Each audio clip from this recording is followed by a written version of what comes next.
Hello everyone, myself Kritika. Welcome back to Kritika classes. So today talk about CVT PG Entrance Exam 2024. Okay, so जैसा कि आपको पता है कि हमने फुल टेस्ट सीरीज स्टार्ट की जिसमें कि ऑलरेडी हम part first, second part, third part और फोर्थ पार्ट का पार्ट फर्स्ट डिस्कस कर चुके हैं, ठीक है। और यहाँ पे ये सारे के सारे हम पार्ट डिस्कस कर चुके हैं। अगर आपने इन सारे वीडियोस नहीं देखे हैं तो इस वीडियो का डिस्क्रिप्शन बॉक्स में आई बटन में आपको लिंक मिलेगी, वहां से जाके आप देख सकते हैं, ठीक है। और अगर आप चैनल पे फर्स्ट टाइम विजिट कर तो प्लीज चैनल को सब्सक्राइब कीजिए और बेल आइकन को भी प्रेस कीजिए ताकि आने वाली हमारी जो भी वीडियोस होंगी उसकी नोटिफिकेशन आप तक पहुंच सके। ओके, और यहाँ पे अगर अभी तक आपने हमारे टेलीग्राम ग्रुप को नहीं ज्वाइन किया तो जाइए जल्दी से जल्दी ग्रुप्स को ज्वाइन कर लीजिए। ओके, तो यहाँ पे चलिए बिना टाइम वेस्ट के इकोलॉजी का पार्ट सेकंड डिस्कस करते हैं, ठीक है। पार्ट फर्स्ट ऑलरेडी हम डिस्कस कर चुके हैं, आज के इस वीडियो में हम पार्ट सेकंड डिस्कस करेंगे। ओके, सो यहाँ पे सबसे पहले हम क्वेश्चन नंबर फर्स्ट की बात करते हैं। क्वेश्चन नंबर फर्स्ट है कंसीडर द फॉलोइंग पेयर्स, ठीक है। इस फॉलोइंग पेयर्स को आपको कंसीडर करना है। फर्स्ट में क्या दे रहा है, डंपर टाइगर रिजर्व दे रहा है मिजोरम। सेकंड में दे रहा है गोमती वाइल्ड लाइफ सेंचुरी दे रहा है सिक्किम दे रहा है। और यहाँ पे थर्ड में दे रहा है सारामती पिक दे रहा है जो कि नागालैंड दे रहा है, ठीक है। यहाँ पे दे रहा है कि विच of the above pair is the correctly match, कौन सा जो करेक्ट पेयर यहाँ पे मैच करता है। सबसे पहले तो डंपर टाइगर रिजर्व जो है वो मिजोरम में, ये भी आपका करेक्ट पेयर है। और जो उसके बाद जो पेयर करेक्ट है वो आपका सारमती पिक है जो कि नागालैंड में। ओके, सो क्वेश्चन नंबर यहाँ पे फर्स्ट का सी ऑप्शन राइट है। Okay now question number second की बात करते हैं। सेकंड में the most important strategy for the conversion of the biodiversity together with the traditional human life in the establishment of okay option दे रहा है biosphere reserve, botanical gardens, national park and wild life sanctuary. यहाँ पे दे रहा है कि कौन सी important strategy होगी जो कि कन्वर्जेंस ऑफ बायोडाइवर्सिटी के टुगेदर ट्रेडिशनल ह्यूमन लाइफ में एस्टेब्लिशमेंट होती है, तो वो बेसिकली बायोस्फीयर रिजर्व होता है, ठीक है। तो यहाँ पे क्वेश्चन नंबर सेकंड का ए ऑप्शन राइट है। Okay, now question number third की बात करते हैं। थर्ड में दे रहा है at the trophic level of the consumers the rate of at which of the food energy is the assimilated is called okay option दे रहा है secondary productivity, gross primary productivity, net primary productivity and दे D में दे रहा है none of this. Questions में दे रहा है कि ट्रॉफिक लेवल ऑफ कंज्यूमर्स में कौन सा बेसिकली यहाँ पे फूड एनर्जी जो होगी वो रेट ऑफ फूड एनर्जी जो कि एसिमुलेटेड होती है वो आपका यहाँ पे सेकेंडरी प्रोडक्टिविटी होती है, ठीक है। जो कि यहाँ पे फूड एनर्जी किस में होता है, सेकेंड वाले में, सेकेंड कंज्यूमर्स में होता है ना।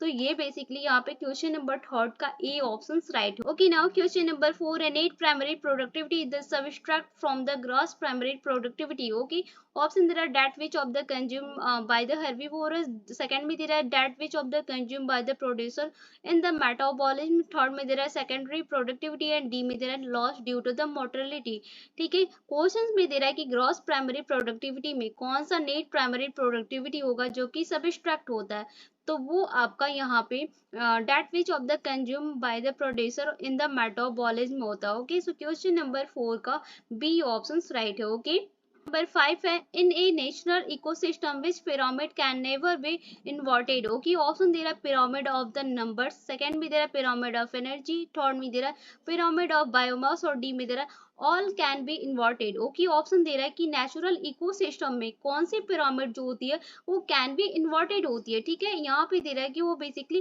कैन नेवर बी इन्वर्टेड होती है नेचुरल इकोसिस्टम विच पिरामिड्स में, तो वो बेसिकली पिरामिड ऑफ एनर्जी होती है। जो पिरामिड्स ऑफ एनर्जी होती है, अगर आपने एमएस में देखा होगा तो पिरामिड ऑफ एनर्जीज में बेसिकली पिरामिड ऑफ एनर्जी जो होता है वो नेवर इन्वर्टेड होता है नेचुरल इकोसिस्टम में। ओके, नाउ क्वेश्चन नंबर 6 है inter relationship between two organisms, one is the both benefit from the observations of the other all called okay option दे रहा है metabolism, symbiosis, parasitism and food chain. Okay, questions में दे रहा है कि inter relationship to organism के बीच में, दो ऑर्गेनिज्म है उसके बीच में जो इंटर रिलेशनशिप है दोनों के बीच में, वन बहुत बेनिफिट होता है, एक दूसरा जो होता है ऑब्जर्वेशंस का होता है, तो किस में होता है, ऑल कॉल्ड होता है, तो बेसिकली आपका यहाँ पे मेटाबॉलिज्म में होता है। ओके, सो क्वेश्चन नंबर 6 का ए ऑप्शन राइट है। ओके, नाउ क्वेश्चन नंबर 7 है biotic component of the ecosystem include. Option दे रहा producer, consumer and decomposer and second में दे रहा प्रोड्यूसर एंड कंज्यूमर, थर्ड में दे रहा सी ऑप्शन में प्रोड्यूसर वनली और डी में दे रहा कंज्यूमर वनली। क्वेश्चन में दे रहा है कि बायोटिक कंपोनेंट में इकोसिस्टम में क्या इंक्लूड होता है। ठीक है, यहाँ पे दे रहा है कि इंक्लूड कौन सा होगा, तो जो इंक्लूड होता है वो बेसिकली आपका प्रोड्यूसर भी इंक्लूड होता है, कंज्यूमर्स भी इंक्लूड होते हैं और डिकम्पोजर्स भी जो होते हैं वो भी इकोसिस्टम के बायोटिक कंपोनेंट में इंक्लूड होते हैं। Okay, so now question number 8 है in an ecosystem the energy flow is always. Okay, option दे रहा ऑलवेज यूनिडायरेक्शनल, बी में दे रहा ऑलवेज बायोडायरेक्शनल, सी में दे रहा इन एनी डायरेक्शनल और डी में दे रहा ऑलवेज डाउन डायरेक्शनल। क्वेश्चंस में दे रहा है कि इकोसिस्टम में कौन सी एनर्जी फ्लो ऑलवेज किस एनर्जी फ्लो जो होगी ऑलवेज किस डायरेक्शनल में होती है। तो जो इकोसिस्टम में एनर्जी फ्लो होती है वो ऑलवेज हमेशा ही यूनी डायरेक्शनल में होती है। ठीक है, सो क्वेश्चन नंबर 8 का ए ऑप्शन यहाँ पे राइट है, ए करेक्ट है। ओके नाउ क्वेश्चन नंबर 9 है plant species with a wide range of the genetic distributions involved into a local population is known as। Option दे रहा है इकोटाइप, बी में दे रहा पॉपुलेशन, सी में दे रहा इकोसिस्टम और डी में दे रहा बायोम।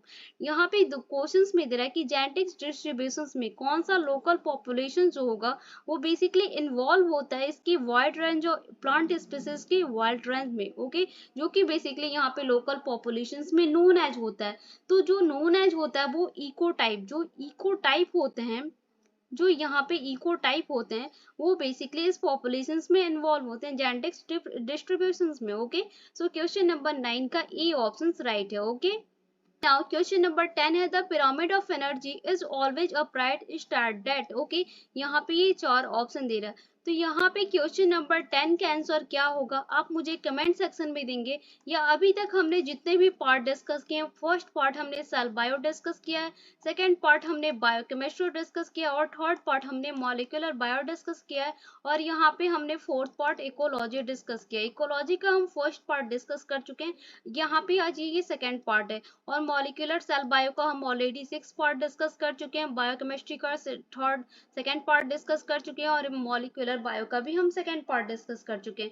यहाँ पे हमने जितने भी पार्ट डिस्कस किए उसके लास्ट में हमने कुछ क्वेश्चन दिए। अगर आपने वो पार्ट नहीं देखे और क्वेश्चंस का आंसर नहीं दिया है जो हमने लास्ट में पूछा है, उस क्वेश्चंस जाइए वीडियोस को देखिए और उस क्वेश्चंस के आंसर आप मुझे कमेंट सेक्शन में दीजिए कि उस क्वेश्चंस का राइट आंसर क्या होगा। और यहाँ पे क्वेश्चन नंबर 10 का राइट आंसर क्या होगा आप मुझे कमेंट सेक्शन में दीजिए। Okay, so I just hope कि आपको ये वीडियो पसंद आया होगा। वीडियो पसंद आया हो तो प्लीज वीडियो को लाइक कीजिएगा और ज्यादा से ज्यादा शेयर कीजिएगा। ओके, अगर आप चैनल पे फर्स्ट टाइम विजिट करते हो प्लीज चैनल को सब्सक्राइब कीजिए और बेल आइकन को भी हिट कीजिए ताकि आने वाली हमारी जो भी वीडियोस होंगी उसकी नोटिफिकेशन आप तक पहुंच सकेगी। ओके, और यहाँ पे अगर अभी तक आपने हमारे टेलीग्राम ग्रुप को नहीं ज्वाइन किया तो इस वीडियो के डिस्क्रिप्शन बॉक्स में आपको लिंक मिलेगी, वहां से जाके आप उस ग्रुप को ज्वाइन कर लीजिए जहाँ की एमएससी जूलॉजी एंट्रेंस एग्जाम 2024 के लिए और MSc life science entrance exams के लिए मोस्ट इंपॉर्टेंट क्विज़ेस से स्टार्ट है। ठीक है, तो जाइए जल्दी से जल्दी ग्रुप्स को ज्वाइन कर लीजिए। ओके, सो मिलते हैं जल्द ही नेक्स्ट वीडियो में, तब तक के लिए thank you, thanks for the watching.